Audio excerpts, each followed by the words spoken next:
किताबी कीड़ा में प्रस्तुत है सादत हसन मंटो की कहानी। आज की कहानी महमूदा। मुस्तकीम ने महमूदा को पहली बार अपनी शादी पर देखा था। आरसी मुसहफ, यह एक तरीके की प्रथा होती है जिसके अनुसार दुल्हन के अंगूठे में एक बड़े शीशे वाली अंगूठी पहनाते हैं जिसमें दूल्हे को दुल्हन की सूरत दिखाई जाती है।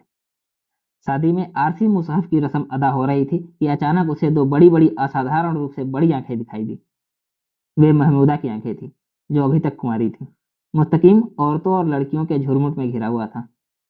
महमूदा की आंखें देखने के बाद उसे जरा अनुभव न हुआ कि आरसी मुसहफ की रस्म कब शुरू हुई और कब खत्म हुई। उसकी दुल्हन कैसी थी यह बताने के लिए उसे मौका दिया गया, मगर महमूदा की आंखें उसकी दुल्हन और उसके बीच एक काले मखमली पर्दे की भांति बाधक हो गई थी। उसने चोरी चोरी कई बार महमूदा की ओर देखा। उसकी हम उम्र लड़कियां सब चहचहा रही थी। मुस्तकीम से बड़े जोरों पर छेड़खानी हो रही थी, मगर वह अलग थलग खिड़की के पास घुटनों पर ठुड्डी जमाए खामोश बैठी थी। उसका रंग गोरा था। बाल तख्तियों पर लिखने वाली स्याही की भांति काले तथा चमकीले थे। उसने सीधी मांग निकाल रखी थी जो उसके अंडाकार चेहरे पर बहुत जचती थी। मुस्तकीम का अनुमान था कि उसका कद छोटा है, अतः जब वह उठी तो उसका प्रमाण भी मिल गया। उसका लिबास बहुत साधारण था। दुपट्टा जब उसके सिर से ढलका और फर्श तक जा पहुंचा तो मुस्तकीम ने देखा कि उसका सीना बहुत ठोस और मजबूत है। भरा भरा जिस्म, तीखी नाक, चौड़ी पेशानी, छोटा सा मुंह और बड़ी बड़ी आंखें जो देखने को सबसे पहले दिखाई देती हैं। मुस्तकीम अपनी दुल्हन को घर ले आया। 2-3 मास बीत गए। वह खुश था इसलिए कि उसकी पत्नी सुंदर और सुघड़ थी, लेकिन वह महमूदा की आंखें न भूल सका था।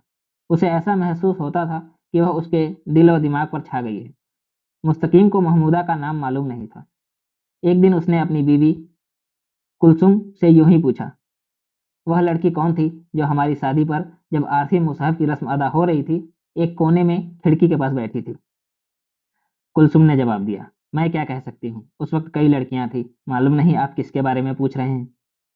मुस्तकीम ने कहा, वह वह जिसकी बड़ी बड़ी आंखें थी। कुलसुम समझ गई। ओहो, आपका मतलब महमूदा से है। हाँ, वाकई उसकी आंखें बहुत बड़ी हैं लेकिन बुरी नहीं लगती। गरीब घराने की लड़की, बहुत कम बोलने वाली और शरीफ। कल ही उसकी शादी हुई है। मुस्तकीम को सहसा धक्का लगा। उसकी शादी हो गई कल? हाँ, मैं कल वहीं तो गई थी। मैंने आपसे कहा नहीं था कि मैंने उसे एक अंगूठी दी है? हाँ हाँ, मुझे याद आ गया। लेकिन मुझे यह मालूम नहीं था कि तुम जिस सहेली की शादी पर जा रही हो वही लड़की है, बड़ी बड़ी आंखों वाली। कहाँ शादी हुई है उसकी? कुलसुम ने गिलौरी बनाकर अपने पति को देते हुए कहा, अपने अजीजों में। खाविंद उसका रेलवे वर्कशॉप में काम करता है। 150 रुपये माहवार तनख्वाह है। सुना है बेहद शरीफ आदमी है। मुस्तकीम ने गिलौरी कल्ले के नीचे दबाई। चलो अच्छा हो गया, लड़की भी जैसा कि तुम कहती हो शरीफ है। कुलसुम ने से रहा ना गया। उसे आश्चर्य हो रहा था कि उसका पति महमूदा में इतनी दिलचस्पी क्यों ले रहा है। उसने कहा, ताज्जुब है कि आपने उसे सिर्फ एक नज़र देखने पर भी याद रखा है। मुस्तकीम ने कहा, उसकी आंखें कुछ ऐसी हैं कि आदमी उन्हें भूल नहीं सकता। क्या मैं झूठ बोल रहा हूँ? कुलसुम दूसरा पान बना रही थी। थोड़ी फुर्सत के बाद वह अपने पति से कहने लगी, मैं इसके बारे में कुछ नहीं कह सकती। मुझे तो उसकी आंखों में कोई आकर्षण दिखाई नहीं देता। मर्द मर्द न जाने किन निगाहों से देखते हैं। मुस्तकीम ने यही उचित समझा कि इस विषय पर आगे बातचीत न की जाए, इसलिए उत्तर में वह मुस्कुरा उठा और अपने कमरे में चला गया। इतवार की छुट्टी थी। सदा की भांति उसे अपनी पत्नी के साथ मैटनी शो देखने जाना चाहिए था, मगर महमूदा का जिक्र छेड़कर उसने दिमाग को बोझिल बना लिया था। उसने आराम कुर्सी में लेटकर तिपाही पर से एक किताब उठाई जिसे वह 2 बार पढ़ चुका था। उसने पहला पन्ना निकाला और पढ़ने लगा, परंतु अक्षर गड़बड़ होकर महमूदा की आंखें बनते जाते। मुस्तकीम ने सोचा, शायद कुलसुम ठीक कहती है कि उसे महमूदा की आंखों में कोई आकर्षण नजर नहीं आता। हो सकता है किसी और मर्द को भी नजर न आए। एक सिर्फ मैं हूं जिसे दिखाई दिया है। पर क्यों? मैंने ऐसा कोई इरादा नहीं किया था। मेरी कोई इच्छा नहीं थी कि मेरे लिए आकर्षण बने। एक क्षण की बात तो थी। बस मैंने एक नज़र देखा और वे मेरे दिलो दिमाग पर छा गई। इसमें न उन आंखों का दोष है न मेरी आंखों का जिनसे मैंने उन्हें देखा। इसके बाद मुस्तकीम ने महमूदा के विवाह के बारे में सोचना आरंभ किया। हो गई शादी उसकी, चलो अच्छा हुआ। लेकिन दोस्त, यह क्या बात है कि तुम्हारे दिल में हल्की सी टीस उठती है? क्या तुम चाहते हो कि उसकी शादी ना हो, सदा कुंवारी रहे? क्योंकि तुम्हारे दिल में उससे शादी करने की इच्छा तो कभी उत्पन्न नहीं हुई। तुमने उसके बारे में कभी एक क्षण के लिए भी नहीं सोचा, फिर यह जलन कैसी? इतनी देर तुम्हें उसे देखने का कभी विचार नहीं आया, पर अब तुम्हें उसे देखना क्यों चाहिए? और यदि कभी उसे देख भी लिया हो तो क्या कर लोगे? उसे उठाकर अपनी जेब में रख लोगे? उसकी बड़ी बड़ी आंखें नोच कर अपने बटुए में डाल लोगे? बोलो ना, क्या करोगे? मुस्तकीम के पास इसका कोई जवाब नहीं था। असल में उसे मालूम ही नहीं था कि वह क्या चाहता है। यदि कुछ चाहता भी तो क्यों चाहता है? महमूदा की शादी हो चुकी थी, और वह भी केवल एक दिन पहले, यानी उस समय जबकि मुस्तकिम पुस्तक पढ़ रहा था। महमूदा निश्चय ही दुल्हन के लिबास में या तो अपने मायके या अपने ससुराल में शर्माई लजाई बैठी थी। वह खुद शरीफ थी, उसका पति भी शरीफ था, रेलवे वर्कशॉप में नौकर था और 150 रुपये मासिक का वेतन पाता था। बड़ी खुशी की बात थी। मुस्तकीम की हार्दिक इच्छा थी कि वह खुश रहे, आजीवन सुखी रहे। लेकिन उसके दिल में जाने क्यों एक टीस सी उठती जो उसे व्याकुल कर देती थी। मुस्तकिम अंत में इस नतीजे पर पहुंचा कि यह सब बकवास है। उसे महमूदा के बारे में बिल्कुल भी नहीं सोचना चाहिए। 2 वर्ष व्यतीत हो गए। इस दौरान उसे महमूदा के बारे में कुछ मालूम न हुआ और न उसने कुछ मालूम करने का प्रयत्न ही किया। यद्यपि वह और उसका पति बंबई में डोगरी की एक गली में रहते थे। मुस्तकिम हालांकि डोगरी से बहुत दूर माहिम में रहता था, लेकिन अगर वह चाहता तो बड़ी आसानी से महमूदा को देख सकता था। एक दिन कुलसुम ही ने उससे कहा, आपकी उस बड़ी बड़ी आंखों वाली महमूदा के नसीब बहुत बुरे निकले। चौंक कर मुस्तकीम ने चिंतित स्वर में पूछा, क्यों, क्या हुआ? कुलसुम ने गिलौरी बनाते हुए कहा, उसका खाविंद एकदम मौलवी हो गया है। तो उससे क्या हुआ? आप सुन तो लीजिए। वह हर वक्त मजहब की बातें करता रहता है, लेकिन वही ऊट पटांग किस्म की। वजीफे कराता है, चिल्ले काटता है और महमूदा को मजबूर करता है कि वह भी ऐसा ही करे। फकीरों के पास घंटों बैठा रहता है, घर बार से बिल्कुल गाफिल हो गया है, दाढ़ी बढ़ाई है, हाथों में हर वक्त तस्बीह होती है। काम पर कभी जाता है, कभी नहीं जाता, कई कई दिन गायब रहता है। वह बेचारी कुड़ती रहती है।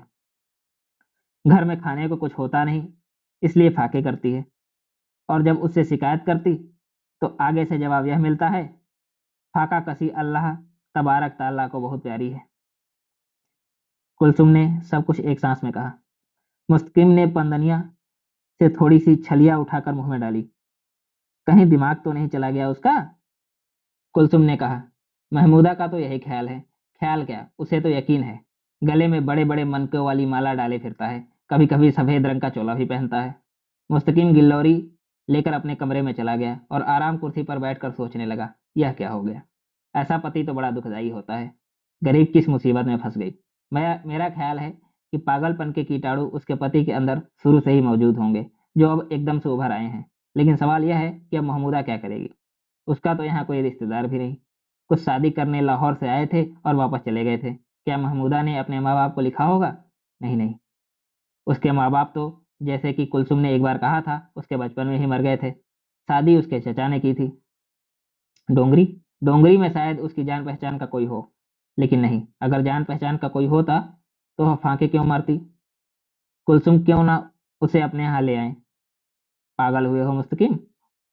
होश के नाखून लो। मुस्तकीम ने एक बार फिर इरादा किया कि वह महमूदा के बारे में नहीं सोचेगा, इसलिए कि उससे कोई लाभ नहीं होगा, बेकार मगजमारी की। बहुत दिनों के बाद कुलसुम ने एक रोज उसे बताया कि महमूदा का पति, जिसका नाम जमील था, करीब करीब पागल हो गया है। मुस्तकीम ने पूछा, क्या मतलब? कुलसुम ने जवाब दिया, मतलब यह कि अब वह रात को एक सेकंड के लिए नहीं सोता। जहाँ खड़ा होता है बस वहीं घंटों खामोश खड़ा रहता है। महमूदा गरीब रोती रहती है। मैं कल उसके पास गई थी, बेचारी का कई दिन का फाका था। मैं 20 रुपए दे आई, क्योंकि मेरे पास इतने ही थे। मुस्तकीम ने कहा, बहुत अच्छा किया तुमने। जब तक उसका पति ठीक नहीं होता कुछ ना कुछ रुपए दे आया करो, ताकि गरीब को फाके की नौबत तो ना आए। कुलसुम ने कुछ सोच विचार के बाद विचित्र स्वर में कहा, असल में तो बात कुछ और है। क्या मतलब? महमूदा का ख्याल है कि जमील ने महज एक ढोंग रचा है। वह पागल वागल हरगिज नहीं। बात यह है कि वह क्या, वह औरत के काबिल नहीं। यह कमजोरी दूर करने के लिए वह फकीरों और सन्यासियों से टोने टोटके लेता रहता है।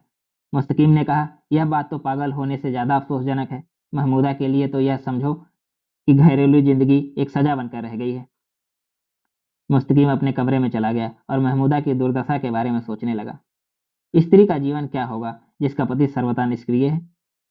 कितनी उमंगें होगी उसके हृदय में, उसके यौवन ने कितने कपकपा देने वाले स्वप्न देखे होंगे। उसने अपनी सहेलियों से क्या कुछ नहीं सुना होगा। हाँ, सहेलियां यही सब कुछ तो सुनाती रहती हैं एक दूसरे को। कितनी निराशा हुई होगी बेचारी को जब उसे चारों ओर शून्य ही शून्य दिखाई दिया होगा। उसने अपनी गोद हरी करने के बारे में कई बार सोचा होगा। जब डोंगरी में किसी के यहाँ बच्चा होने की सूचना उसे मिली होगी तो बेचारी के दिल पर घूंसा सा लगा होगा। अब क्या करेगी? आ- ऐसा ना हो कहीं आत्महत्या कर ले। 2 वर्ष तक उसने किसी को यह राज न बताया, परंतु उसका सीना फट गया। खुदा उसके हाल पर रहम करे। बहुत दिन गुजर गए। मुस्तकीम और कुलसुम छुट्टियों में पंचगनी चले गए। वहां 2.5 महीने रहे। वापस आए तो 1 मास के पश्चात कुलसुम के यहाँ लड़का पैदा हुआ। वह महमूदा के घर न जा सकी, लेकिन एक दिन उसकी एक सहेली जो महमूदा को जानती थी उसे बधाई देने आई। उसने बातों बातों में कुलसुम से कहा, कुछ सुना तुमने? वह महमूदा है ना, बड़ी बड़ी आंखों वाली? कुलसुम ने कहा, हाँ हाँ, डोंगरी में रहती है। खाविंद की बेपरवाही ने गरीब को बुरी बातों पर मजबूर कर दिया है। कुलसुम की सहेली की आवाज में दर्द था। कुलसुम ने बड़े दुख भरे स्वर में पूछा, कैसी बुरी बातों पर? अब उसके यहाँ गैर मर्दों का आना जाना हो गया है। झूठ। कुलसुम का दिल धक से करने लगा। कुलसुम की सहेली ने कहा, नहीं कुलसुम, मैं झूठ नहीं कहती। मैं परसों उससे मिलने गई थी। दरवाजे पर दस्तक देने ही वाली थी कि अंदर से एक नौजवान मर्द बाहर निकला और तेजी से नीचे उतर गया। मैंने उससे मिलना मुनासिब न समझा और वापस चली आई। यह तुमने बहुत बुरी खबर सुनाई। खुदा उसे गुनाह के रास्ते से बचाए रखे। हो सकता है वह उसके खाविंद का कोई दोस्त हो। कुलसुम ने खुद को धोखा देते हुए कहा। उसकी सहेली मुस्कुराई। दोस्त चोरों की तरह दरवाजा खोलकर भागा नहीं करते। कुलसुम ने अपने पति से बात की तो उसे बहुत दुख हुआ। वह कभी नहीं रोया था, लेकिन कुलसुम ने जब उसे यह दर्दनाक बात बताई तो महमूदा पाप मार्ग पर जा रही है तो उसकी आंखों में आंसू आ गए। उसने उसी समय निश्चय कर लिया कि महमूदा उनके यहाँ रहेगी। अतः उसने अपनी पत्नी से कहा, यह बड़ी भयानक बात है। तुम ऐसा करो, अभी जाओ और महमूदा को यहाँ ले आओ। कुलसुम ने बड़े रूखेपन से कहा, मैं उसे अपने घर में नहीं रख सकती। क्यों? मुस्तकीम के स्वर में विस्मय था। बस मेरी मर्जी। वो मेरे घर में क्यों रहे? इसलिए कि आपको उसकी आंखें पसंद है? कुलसुम के बोलने का ढंग बहुत विषैला और व्यंग्यपूर्ण था। मुस्तकीम को बहुत क्रोध आया, किंतु वह उसे पी गया। कुलसुम से बहस करना व्यर्थ है। अब केवल यही हो सकता है कि कुलसुम को निकालकर महमूदा को ले आए, पर वह ऐसा कदम उठाने के बारे में सोच ही नहीं सकता। मुस्तकीम की नीयत बिल्कुल नेक थी और उसे खुद इसका एहसास था। असल में उसने किसी गंदे दृष्टिकोण से महमूदा को देखा ही नहीं था। हाँ, उसकी आंखें जरूर उसे पसंद थी, इतना कि वह बयान नहीं कर सकता था। वह पाप पाप मार्ग पर अग्रसर हो चुकी है। अभी उसने सिर्फ कुछ कदम उठाए थे। उसे विनाश के गड्ढे से बचाया जा सकता था। मुस्तकीम ने कभी नमाज नहीं पढ़ी थी, कभी रोजा नहीं रखा था, कभी खैरात नहीं दी थी। खुदा ने उसे कितना अच्छा मौका दिया था कि वह महमूदा को गुनाह के रास्ते से घसीट कर ले आए और तलाक वगैरह दिलवाकर उसकी किसी और से शादी करा दे। मगर वह सवाब का काम नहीं कर सकता था, इसलिए वह अपनी बीवी को मना नहीं सका। बहुत देर तक मुस्तकीम का अंतःकरण उसे झिड़कता रहा। 1-2 बार उसने यत्न किया कि उसकी पत्नी सहमत हो जाए, पर जैसा कि मुस्तकीम को मालूम था, ऐसा प्रयत्न निरर्थक था। मुस्तकीम का विचार था कि और कुछ नहीं तो कुलसुम महमूदा से मिलने जरूर जाएगी, मगर उसे निराशा हुई। कुलसुम ने उस रोज के बाद महमूदा का नाम तक न लिया। अब क्या हो सकता था? मुस्तकीम खामोश रहा। लगभग 2 वर्ष बीत गए। एक दिन घर से निकलकर मुस्तकीम ऐसे ही दिल बहलाने के लिए फुटपाथ पर चहलकदमी कर रहा था कि उसने कसाईयों की बिल्डिंग की ग्राउंड की खोली के बाहर खड़ी पर महमूदा की आंखों की झलक देखी। मुस्तकिम 2 कदम आगे निकल गया था। फौरन मुड़कर उसने देखा, महमूदा ही थी। वह बड़ी बड़ी आंखें थी। वह एक यहूदन के साथ जो उस खोली में रहती थी बातें करने में व्यस्त थी। इस यहूदन को सारा माहिम जानता था। अधेड़ उम्र की औरत थी। उसका काम अय्यास मर्दों के लिए जवान लड़कियां उपलब्ध कराना था। उसकी अपनी 2 जवान लड़कियां थी जिनसे वह पैसा कराती थी।